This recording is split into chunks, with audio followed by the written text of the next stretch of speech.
ካንቺ ኤክስፒሪየንስ አሁን አገልጋዮች ሆነው ሴቶችን ነው የምናገረውና አገልጋዮች ሆነው እየተሰማሩ ያሉ ብዙ እህቶቻችን አሉ። በምድራችን ላይ ፓስተሮች ይሆናሉ፣ ነቢያቶችም ይሆናሉ። ኑሯቸውን ባላውቀው ግን ባልሽ የሚደግፍሽን ያክል እነዚህ እህቶቻችን ባሎቻቸው ቢደግፏቸው ትልቅ ደረጃ ላይ ይደርሳሉ ያስባሉ። እስቲ እንደው የባለቤትሽን ኤክስፒሪየንስ ትንሽ ብታካፊ እንደው። በሴቶች እኮ እግዚአብሔር ያስቀመጠው ፖቴንሻል በጣም ብዙ ማስተር በጣም ውብ ነው። እኔ ግን በግሌ አንድ ነገር አምናለሁ። ያገባች ሴት ከቨሪንጓ ባሏ ነው። የፈለገ ብትቀባ የፈለገ ብትጠራ ወደሷ የሚመጡ ነቢያቶች ተጠርተሻል ያሉ እኔ ገርምሻል ልክ ለወጣ አካባቢ መቀመጥ የትም ቦታ መሄድ አልቻልኩም። ነቢያቶች ብድግ ያሉ ነቅለው ያወጡኛል። ተጠርተሻል። እኔ የሰማው ልክ ማርያም በልቧ አስቀመጠች እንደሚል ለምንድን ነው ዝም ምለው? ገና አልተነካማ እሱ። አይሽ መልአኩ መጥቶ ለማርያም ልጅ ሰጥቻል ብሎ ነገራት። ያው የምታውቂው ታሪክ ነው። ከዛ ግን ያው መልአክ ለዮሴፍ መጣ። በትዳር ውስጥ እግዚአብሔር መንፈስ እንዲህ ነው የሚሰራው። አንዳንድ ጊዜ ግን ዛሬ ለማርያም ተናግሮ ለዮሴፍ ደግሞ በሚቀጥለው ማምሻ እንደተናገረ የሚቀጥለው ማምሻ በእኔ ቤት ውስጥ 3 ዓመት ይሆናል፣ 10 ዓመት ይሆናል፣ 40 ዓመት ይሆናል። እግዚአብሔር በእኔ ሊሰራ ያሰበው መስራቱ አይቀርም። ማረፍ ያለብኝ በእግዚአብሔር ነው።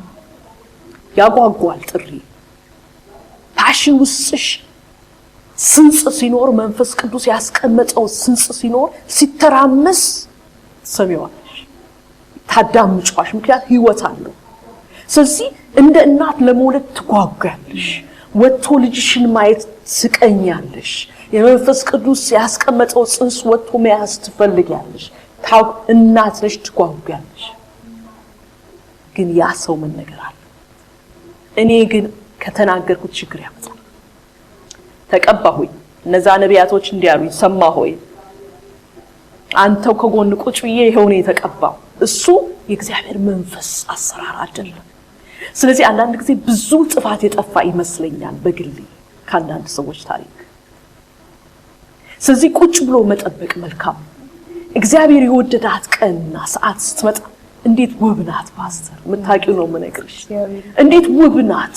ስትወጪ መድረክ ላይ የእግዚአብሔር ሞገስ አብሮ አመጣጡ የራሱ ግሎሪ የሱ ስራ ነው። ከኔ ጋር የተገናኘ አይደለም።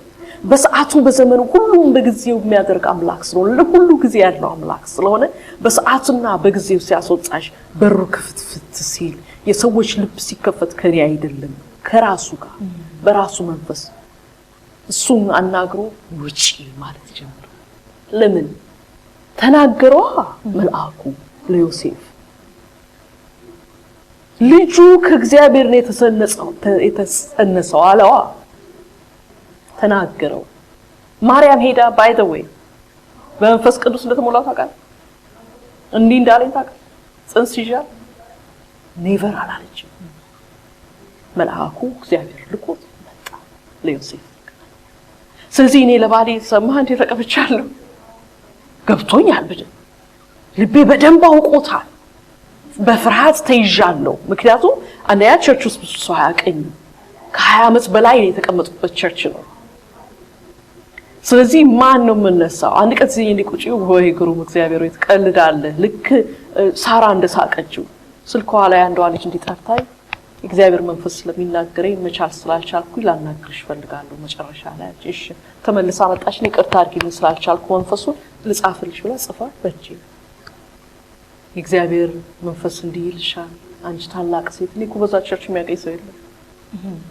እሷን ወረቀት ይዤ እግዚአብሔር ወይ ይሄ ከሰውም ከሆነ ከኔ እንዲርቅ ካንተም ከሆነ ምልክት እንዲሆን ብዬ ወረቀቷን አስቀምጬ ስቴፕለር አድርጌ ቁጭ መኝታዬ በፍሬም አድርጌ መኝታዬ ለጥፌ ልክ ነገረህ ለባሌ አላልኩ። እግዚአብሔር ረዳኝ ማለት ፈልጌ ነበር። yes እሱ ለማሳመን መጠቀሚያ መሳሪያ ማድረግ ፈልጌ ነበር። yes እኔም ስጋ የለበስኩ ነኝ ለማንም ሰው ለሱ አይነት ፈተና ነበር። ሹር ጽንሱ እንዲወጣ ከመጓጓት የተነሳ ባሌን ለማሳመን ፈልጌ ነበር። አንድ ሁለቴም ሳልል ምቀር አይመስለኝም አሁን ባላስታውስ። ግን አሁን ስናወጣው ምስክር ሆነልኝ። ስለዚህ ፓስተሮች ሆነው ባሎቻቸው የሚያለቅሱ ካሉ ራስን አዋርዶ ወደ ቤት መመለስ መልካም ነው ብዬ እኔ በገባኝ መከራለሁ። የፈለገ ጥሪ ቢሆን የፈለገ ትንቢተኞች ካፋቸው የሚወጣው መሬት ጠብ ማይል ነው ቢባሉ እኔ መቼም በቤታቸው ያለች ቤተክርስቲያን ፈርሳ ሌላ ቤተክርስቲያን ሰርተው ለዓለም ይበቃል ብዬ ማሰብ አልችልም።